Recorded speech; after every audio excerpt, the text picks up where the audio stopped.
12 ugly habits in old age that make everyone uncomfortable, but nobody talks about them. There's a quiet truth that no one wants to say out loud. A truth that lingers in the room, unspoken, as we visit our aging parents, grandparents, neighbors, or perhaps even look in the mirror ourselves. Growing old is supposed to be a time of grace, wisdom, and reflection. But sometimes, without even realizing it, age brings with it habits, ugly, uncomfortable, and deeply off-putting, that drive others away, not out of cruelty, but out of silent discomfort. And the most heartbreaking part, no one talks about them, not out of respect, but out of fear of hurting feelings, fear of seeming ungrateful, fear of crossing a line that society says must never be crossed with the elderly. But I want to talk to you today, heart to heart, not with judgment, not with anger, but with courage. Because there are things that need to be said, not to shame you, but to set you free.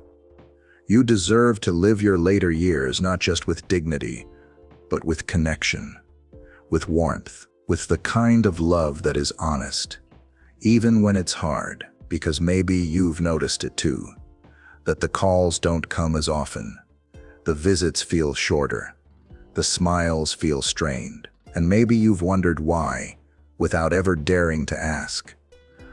The truth is, we all carry blind spots. No one escapes that.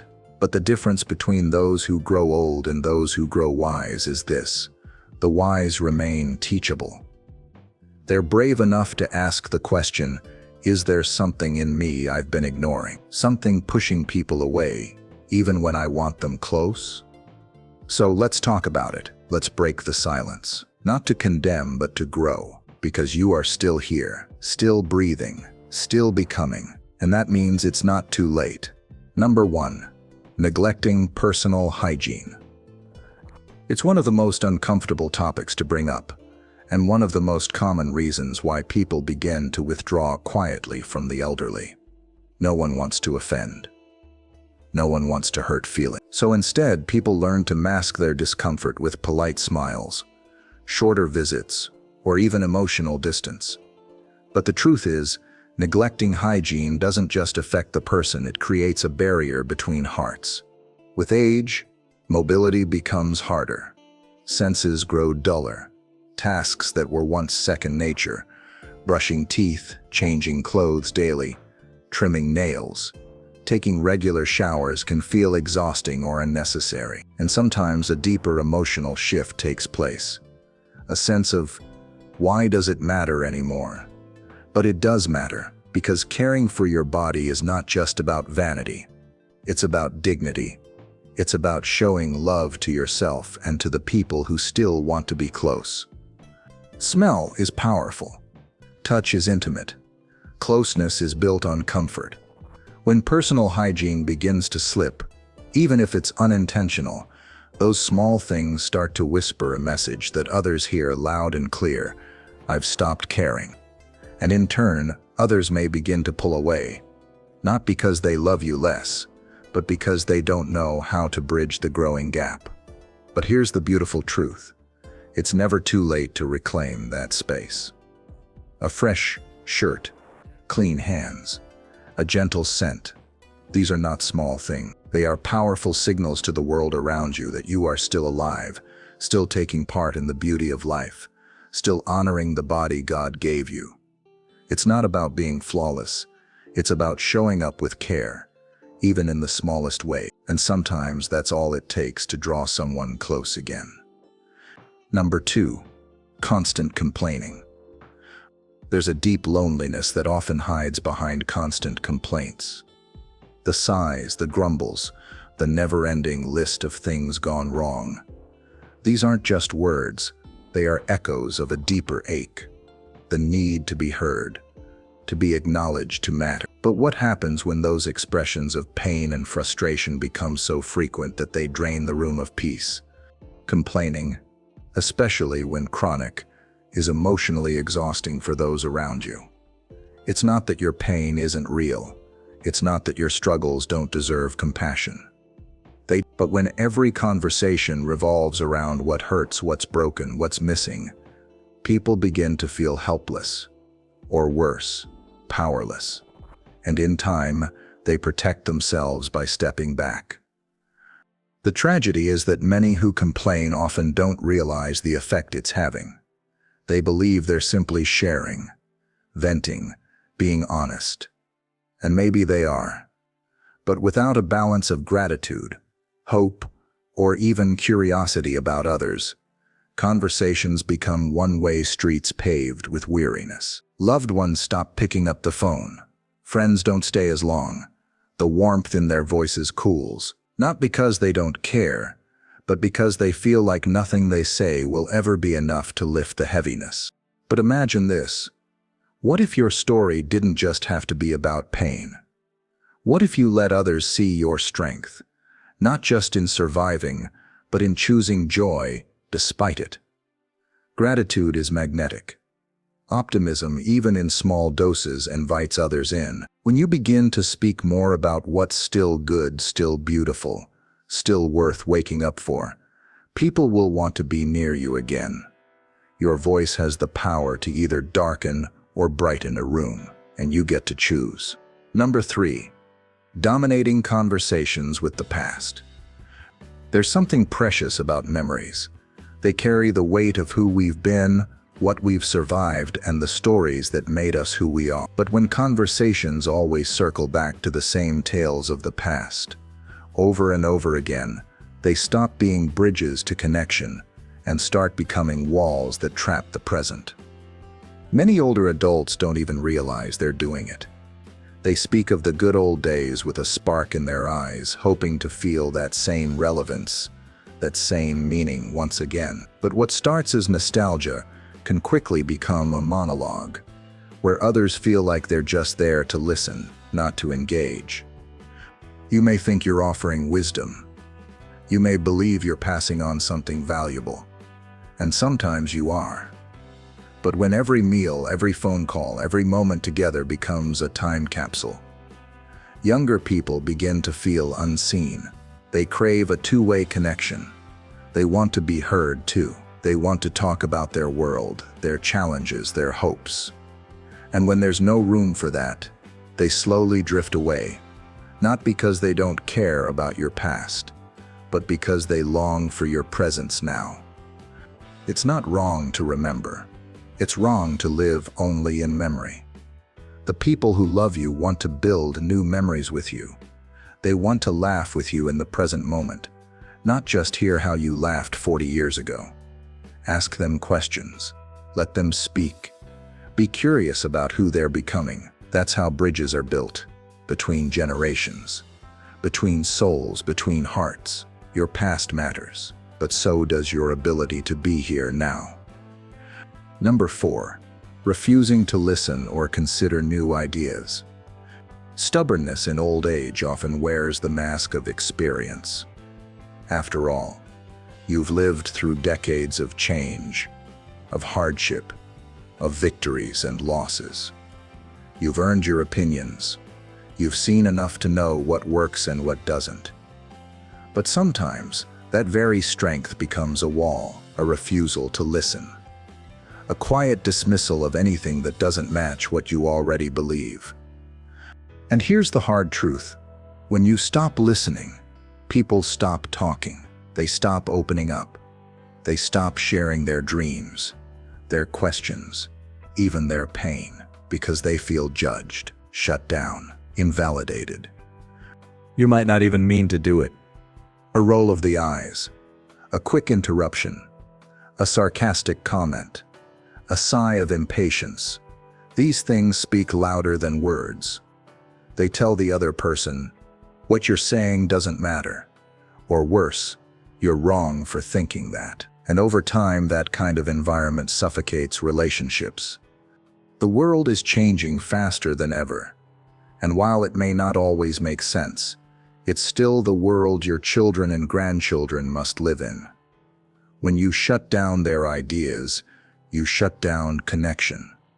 But when you listen not just to respond but to understand, you build something sacred, respect, trust, belonging. Being open to new ideas doesn't mean abandoning your values. It means being willing to explore someone else's world with humility. It means saying, "Tell me more. Help me understand." That one simple shift can unlock doors in your relationships that have been stuck for years. You don't lose authority by listening. You gain influence, because people are more likely to seek your wisdom when they know you won't use it as a weapon. They come closer when they know your heart is open, not just your mind. Number 5. Judging and criticizing the younger generation. There's a deep ache that comes with watching the world change in ways you don't recognize. Morals shift, traditions fade, the values you were raised with feel like they're being tossed aside. And in that ache, it's easy to fall into a habit that feels righteous, but only leaves damage behind judgment. Criticizing the younger generation might feel like correction. It might feel like you're just being honest or telling it like it is. But from their perspective, it feels like rejection. Constant disapproval, no matter how subtle, chips away at the desire to be around you. Eye rolls at their music, condescending remarks about their parenting, sarcastic comments about how things were better back then. It builds an invisible wall, one that's hard to climb over even with love. Here's the painful part. Many elders believe they're offering wisdom, not criticism. But wisdom offered without gentleness is just a sharp blade. And even if what you're saying is true, how it's said often matters more than the truth itself. When correction comes from a place of superiority instead of compassion, it doesn't teach, it pushes people away. But there's a better way. Ask before you advise. Compliment before you correct. Share your experiences, not as ultimatums, but as stories others can choose to learn from. And above all, listen. The younger generation doesn't need more critics. They need examples of grace, patience, and understanding. Be someone they run to for guidance, not someone they tiptoe around in fear of judgment. Respect is earned in old age not just by what you've been through, but by how you treat those who are going through life now. Let your words lift, not crush. Let your presence feel like safety, not scrutiny. That's the kind of elder people long to be near. Number 6. Using age as a justification for entitlement. I've earned it. At my age, I shouldn't have to. They owe me respect. These are phrases that can quietly creep into the hearts of many as they age. And on the surface, they sound understandable, even justified. After all, a lifetime of hard work, sacrifice, and endurance should come with honor. But there's a fine line between honor and entitlement. And when that line is crossed, it turns into a behavior that makes others quietly withdraw. Entitlement in old age often looks like demanding special treatment without gratitude, expecting others to adjust while refusing to bend. Believing your age gives you a free pass to speak or act without accountability. It's when respect is no longer something mutual, but something expected, even if it's not returned. And here's what makes it dangerous. Entitlement hardens the heart. It leaves no room for growth, for humility, for shared human experience. It turns relationships into transactions. Do this for me because I'm older. It causes caregivers to burn out, children to grow bitter, and friends to keep their distance. Not because they don't care, but because they feel unseen and unappreciated. But age doesn't have to steal tenderness. In fact, the most inspiring elders are those who wear their years with grace, not as a crown to demand attention, but as a mantle to serve with even more love. True respect is never forced. It is drawn out by kindness, humility, and a spirit that says, "I'm still learning too." Yes, you've lived a long life, and yes, you deserve care and honor. But the most powerful way to receive that is not to demand it, but to embody it. When others see how graciously you treat them, they will return that grace tenfold, not out of obligation but out of genuine love. Number 7. Gossiping and speaking ill of others. Gossip often disguises itself as innocent conversation. A whisper about a neighbor, a complaint about a relative, "Did you hear what so-and-so did?" that rolls off the tongue without a second thought. And while it might feel harmless, just filling the silence or venting some old frustration over time, it creates an atmosphere that's heavy, toxic, and spiritually corrosive. As people age, their circles may shrink, and conversations become one of the few joys left. But when those conversations revolve around the flaws, failures, or drama of others, they stop being connection and start becoming division. Younger family members begin to dread visits, wondering if they or someone they love will be the next target of criticism. Friends stop opening up, fearing their confidences will become tomorrow's entertainment. And the home, once a safe haven, starts to feel like a courtroom where no one is safe from judgment. What makes gossip so dangerous in old age is that it often goes unchecked. People are less likely to call it out. They'll smile politely. They'll change the subject. But inside, they pull away, not because they're offended once, but because the pattern drains their trust, one quiet comment at a time. But imagine how healing it would be to become a source of encouragement instead. To be the one who lifts others up, defends those who aren't present, and changes the tone of the room with words that build rather than break. Kindness is remembered far longer than a juicy story, and in a world full of negativity, being a voice of grace is rare and deeply magnetic. Your words carry weight, and in your later years that weight is even greater. Use it to create peace, not poison, because the legacy you leave behind won't just be in what you did, but in how you made others feel when you spoke. Number 8. Ignoring physical health and blaming others for the consequences. It's one of the hardest truths to face. The body doesn't bounce back like it used to. Muscles ache. Sleep is lighter. Energy runs low. And for many, the temptation is to throw in the towel and let decline set in without a fight. But when that turns into neglect, refusing to move, to eat better, to go to the doctor, it doesn't just affect you. It affects everyone who loves you. Often, ignoring health becomes an unspoken burden on children, spouses, and caregivers. The medications not taken, the appointments missed, the exercises skipped. And when the consequences finally show, whether in mobility, memory, or pain, it's easy to shift the blame outward. The doctor didn't help. My family doesn't support me. It's just old age. But here's the truth. You still have choices. You may not control everything, but you control something. The food you put on your plate, the effort to take a short walk, the decision to rest when needed or ask for help when necessary. These are not just small health choices, they are acts of love toward the people who are walking this journey with you. Because when you give up on your health, you're silently asking others to carry the load you've laid down. And though many will do it out of love, the weight grows heavy. Resentment can take root, not because they don't want to care for you, but because they feel like you've stopped caring for yourself. But there's another path, one of empowerment, one where you say, I may not have the strength I once did, but I'll use what I have.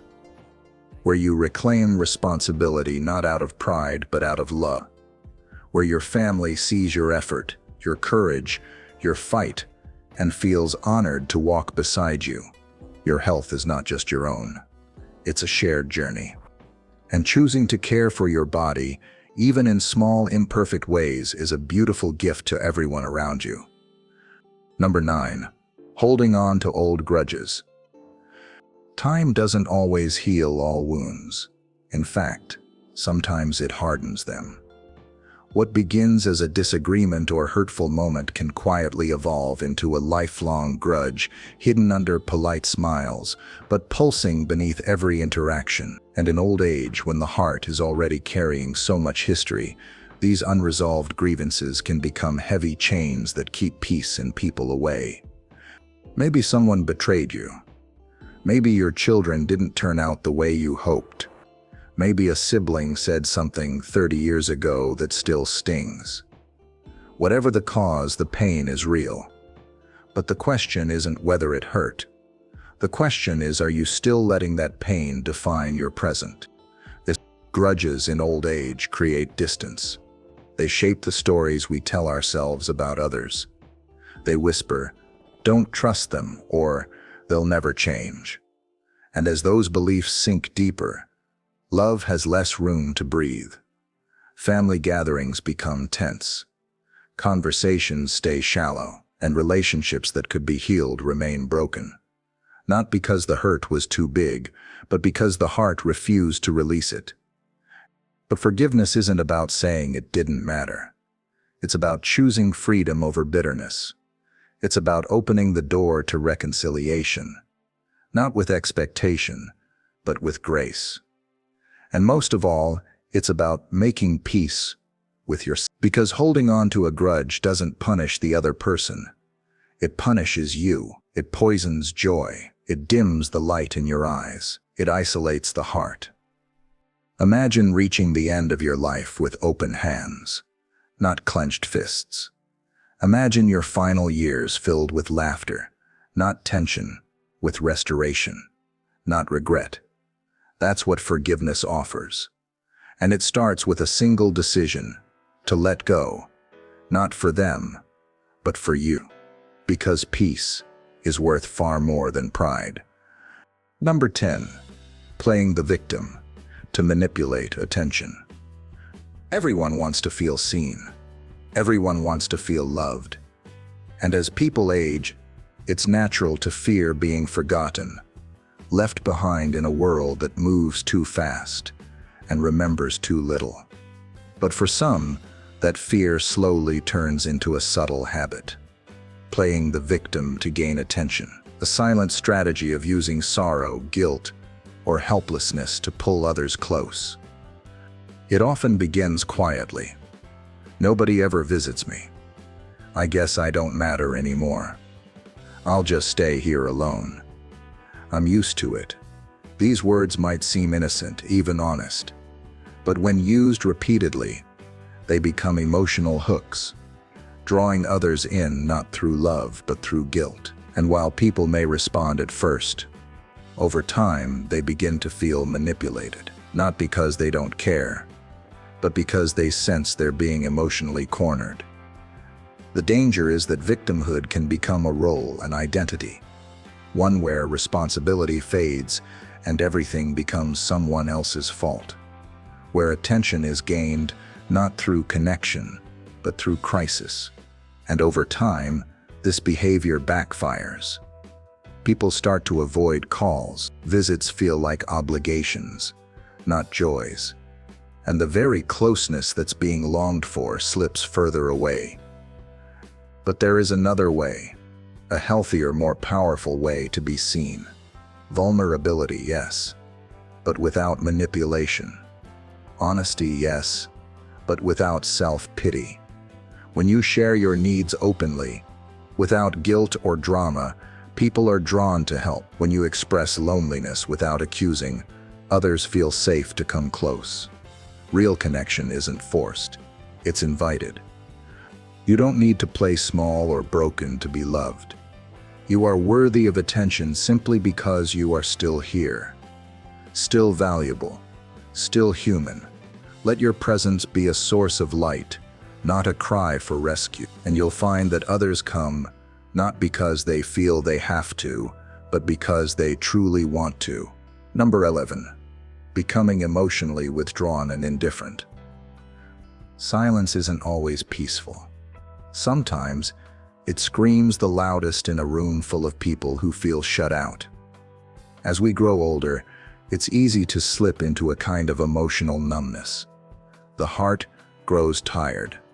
The soul carries too many disappointments, and little by little, the effort to engage, to feel, to truly be present, begins to fade. Conversations become shallow, smiles become rare, and the people who love you most are left wondering, where did you go? Some may call it just getting older. Others chalk it up to fatigue, or a need for rest. But when emotional withdrawal becomes a habit, when warmth is replaced by coldness, or when loved ones feel like they're walking on eggshells, it begins to feel like rejection. Not a loud, angry kind of rejection, but a quiet, soul-piercing one, and it hurts just as deeply. It's not wrong to need space. It's not wrong to grieve what age has taken away. But it is a tragedy to let pain rob you of connection. Because even if your body slows down, your heart still has so much to offer. A kind word, a moment of eye contact, a gentle hand on someone's shoulder. These may seem small, but they are the sacred threads that keep relationships alive. When you stop expressing love, when you stop showing interest in others, or speaking encouragement, or engaging in even simple conversations, others begin to feel invisible in your presence. And slowly, they drift.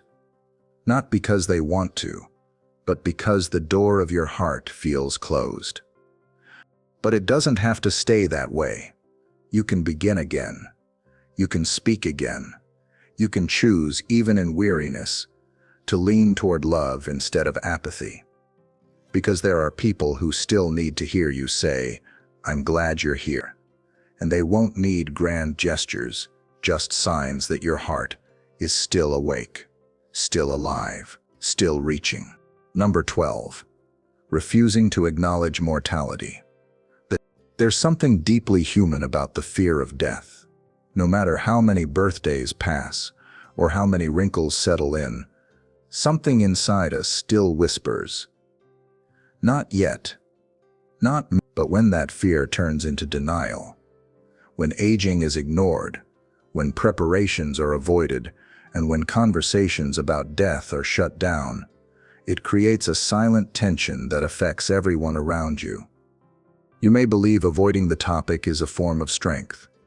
You may think, "I don't want to worry anyone," or talking about death feels like giving up. But in reality, this refusal to face mortality doesn't protect your loved ones.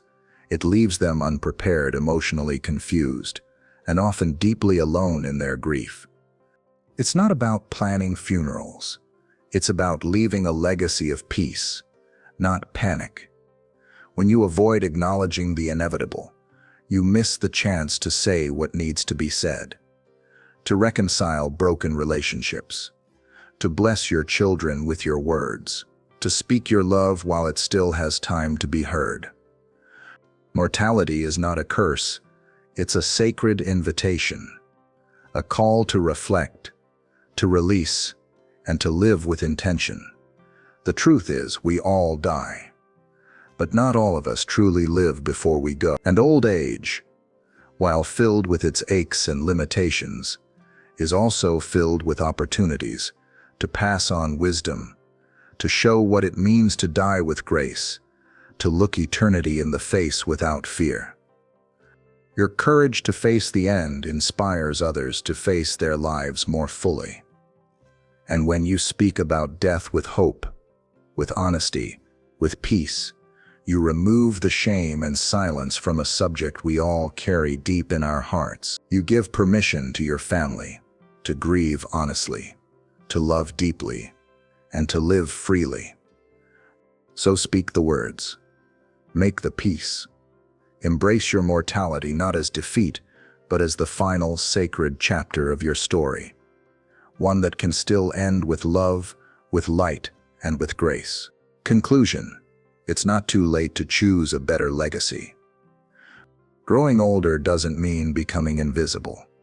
It doesn't mean growing bitter, disconnected, or hardened. But sometimes, without realizing it, habits formed over the years, coping mechanisms, unspoken fears, Quiet resentments begin to calcify into patterns that push people away, patterns that steal joy, strangle connection, and dim the light that still burns within you. But the truth is this: the way you grow old matters. The way you speak, the way you listen, the way you love, it still holds weight, it still touches lives. And it's never too late to change. There is something powerful about the elder who remains soft, who admits when they're wrong, who chooses gratitude over grumbling, humility over pride, forgiveness over old wounds. That kind of elder becomes unforgettable, not because of what they've done, but because of who they choose to be, even when the world says it's too late to grow. If you recognized yourself in any of these habits, take heart. You're not alone. You're not broken. You're human. And humans, regardless of age, can evolve. They can unlearn, relearn, and begin again. That's the beauty of grace. It has no expiration date. So don't let silence define your relationships. Don't let bitterness steal your last years. Don't let fear of change rob you of the love still available to you. Instead, open your hands. Open your heart. Ask the hard questions. Offer the hard apologies. Rebuild what time has worn down, not with force but with gentleness. Your story isn't over. The final chapters are yours to write, and you can choose to write them with courage, with clarity, and with kindness. Because in the end, people won't remember your aches or your opinions. They'll remember how you made them feel. Let that memory be one of warmth, grace, and love that only deepened with time. Choose your legacy. Begin today. It's not too late.